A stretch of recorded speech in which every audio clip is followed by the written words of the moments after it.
Hi guys, in this video I want to start working on a shield. Let me first fix something that we forgot to turn back on, and that was the player's capsule collider. Now when we left things, the player had a sword, but he could also die, so we should see his health go down right there on the sword. If that goes down to 0, the game stops. Good. Now the player needs a shield. I want to develop that in a separate scene. I'm going to go into the test scene. I want to delete that, and we're going to start working towards a new prefab for the shield. It's going to start with a cylinder because I do everything in Unity primitives because we don't have time to do proper modeling. All right, I'll call this thing the shield. I'll rotate it by 90 degrees. Let's bring it over here so you can kind of see what I'm shooting for. It's way too deep on the y-axis. There we go. And I'd like it a little bit taller on z. So this is the general shield I'm looking for. And I'm okay with that. The next thing I'm going to do is fix this capsule collider. It's aligned by default on the y-axis. We want it on the z-axis. And then its height needs to drop down to 1. All right, that's pretty good. You could also use a mesh collider that was more tightly fitting. The risk of mesh colliders is they don't detect fast-moving collisions as well as a capsule collider. So I'm going to stick with the capsule collider. It'll be okay from the user's perspective if the shield kind of bounces things in a weird angle. The cubes are going to be rotating anyways, so it should be all right. Now let's make it look a little bit prettier. To do that, you should create your own texture. I created one right here. And yeah, export it to the right spot. Always export my textures extra high resolution. Let's see, where is this folder? I don't know that, yeah, I think this is right.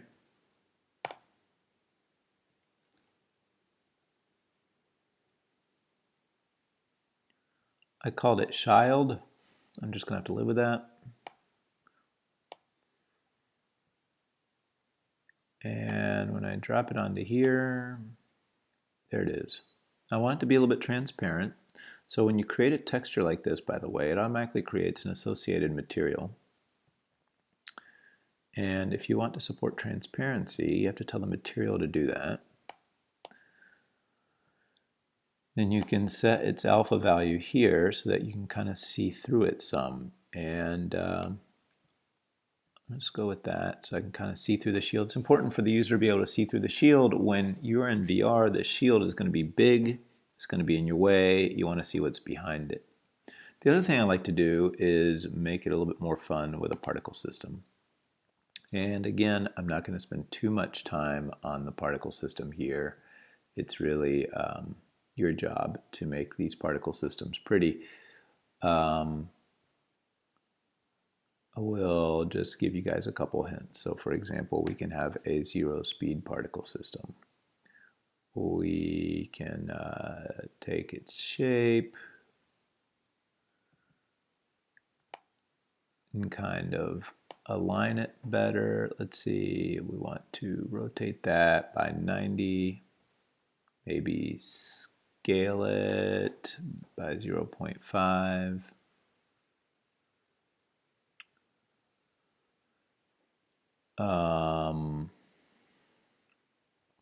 From there, maybe shrink the radius of the cone. Shrink the size of the particles, something like that. You know, maybe have a little bit of fun with the color.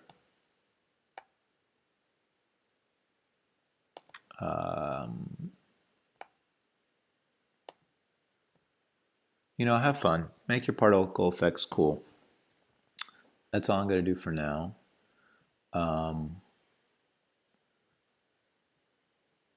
The result should be good enough. I'm going to make my prefab and bring it into the main scene.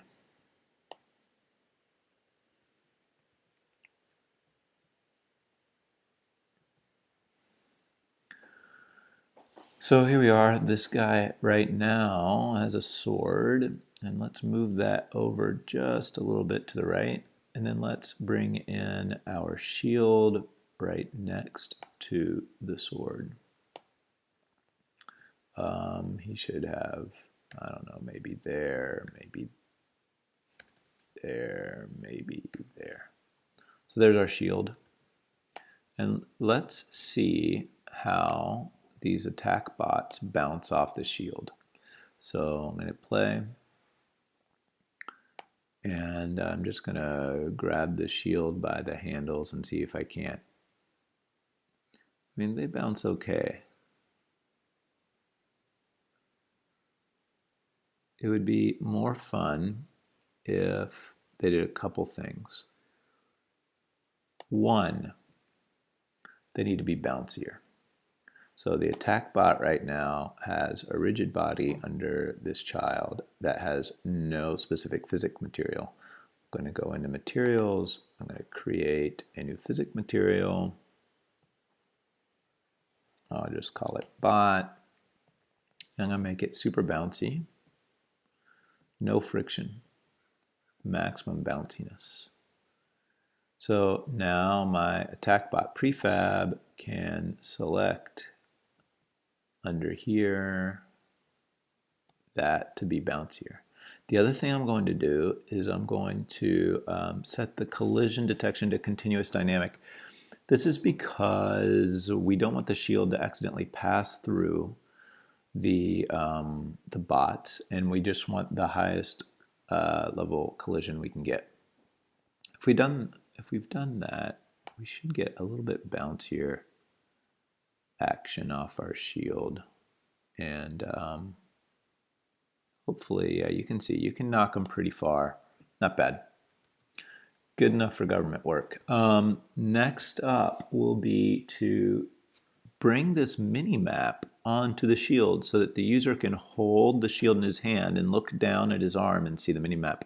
We can't have this type of heads-up display in VR. It doesn't work well.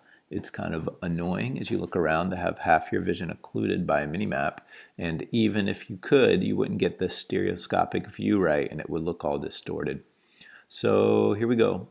I want this mini map as a texture on the back of my shield. It's a bit tricky. Let's see how much time I have. All right, we can do it. One, the shield, like the sword, is going to need a canvas on it. I want a canvas right here. So create as a child the canvas. I'm going to call it the mini map canvas. And it needs to be, again, in world space. We're going to make it square, 500 by 500, but we then have to set its position at 0, 0, 0, which right now it's huge. It's about the size of our map, but it is centered where it needs to be. The trick here is to scale it.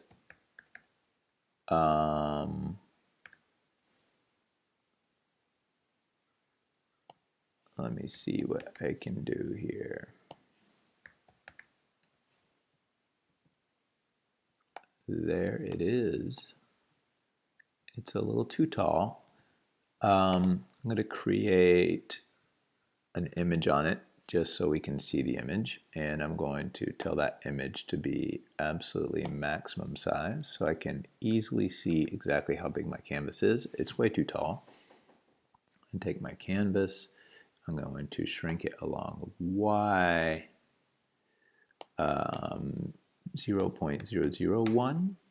Not bad. Let's see. I've got to move it out of the shield. I want my arm to be able to slip behind this thing. kind of how I want it to feel in VR. And I can already tell you I need to make the Y even smaller. It's not bad. We'll start with that. All right. So now we have a canvas. It's in the right spot. I don't want this original image. What I want is this mini map to appear there, and that trickery requires something special. You want to start by creating a texture called I think it's called a custom render texture. And I'm going to call this the mini map image. Then you want to tell your mini map camera, which we have right here, not to render to the screen, but instead let's set our viewport back to maximum size and then drag this texture in here. So now this mini map texture is actually drawn dynamically from that camera. We take that texture and we put it on that canvas. Under canvas, I want to add what's called a raw image. I want to set that image to maximum size. And then I want to simply select as the texture for the raw image, the minimap image. It's surprisingly transparent, which I didn't expect. Let me see why that might be. Oh yeah, the background color on my mini map was completely transparent. There we go. Yep, this is what I want. From there, I will want to create an interface by which the user can select which room they want to teleport to and jump from one room to another. But just to show you that it's working, now on the shield itself, when there are robots, you're going to see these small red icons, and you see the player there as well.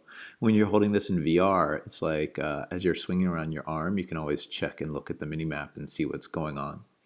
Once again, remember that as the player moves from room to room, that minimap should reflect the fact that now new cubes are spawning there and the old cubes are rushing in from the old room. So the point of this game is that you kind of run around from room to room to room, and cubes flood from all corners of the map trying to get you. Let me see if I can bring that. Yep, and you see here on the minimap all the cubes are coming around, and they're going to kill you, and you lost. All right, great. I'm happy with that. In the next video, I will code up the teleport system.